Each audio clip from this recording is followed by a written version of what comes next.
One of the things that Gloucester Cathedral has become famous for in recent years is the filming of parts of the Harry Potter films here in our cloisters. As a result, many visitors of all ages come to see Hogwarts in real life, as it were, donning their gowns and wands and letting something of the Harry Potter magic rub off on them. What's so intriguing in the Harry Potter stories, and of course in much other literature for children and for adults, is the idea of a hero who defies death. A hero who, just like Harry, seems to have been defeated and then appears again in the final scene, victorious and stronger than ever. We see something similar in C.S. Lewis's The Lion, the Witch and the Wardrobe, and in many other books over the centuries, which essentially retell the wonderful story of Easter Day. What we celebrate at Easter is the greatest story ever told, the most important truth that exists, the deepest and most life-changing truth which exists and which has ever existed. The story that Jesus Christ was born into human history, that he lived a real life and died a painful and real death, that he was buried in a tomb, and on the third day, his friends found that the tomb was empty and that he was gone. But then these friends met him, experienced him, encountered the risen Jesus, alive, more than alive, glorious, triumphant, and present with them. That is the joy that we celebrate on Easter Day.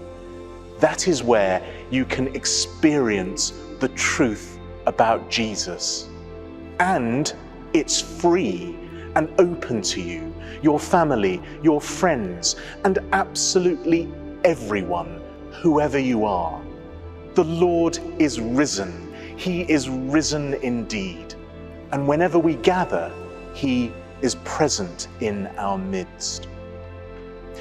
In our service for Easter Day, there are several elements that celebrate this wonderful message of hope.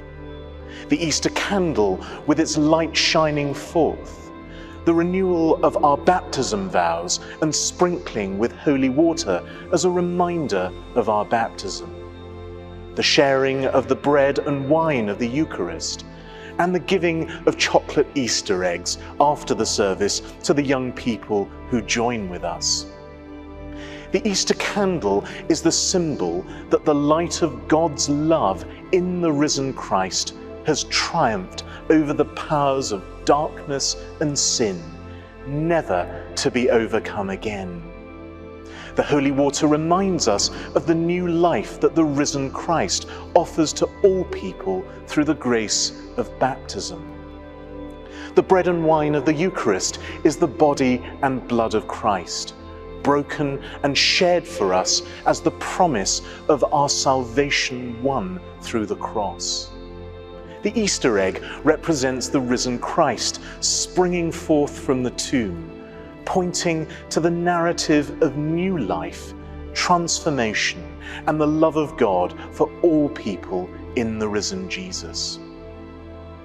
On Easter Day, the risen Lord meets us at the font in the waters of baptism, calling us by name and giving us new life through the water. On Easter Day, the risen Lord meets us at the altar, calling us by name and giving us the food of his passion. On Easter Day, the risen Lord meets us in the church, calling us by name and asking us to follow him, to live fully the life that he gives to us, and to be his risen body for the life of the whole world. Easter is the time for us to know again the wonderful truth that love has triumphed over sin and death.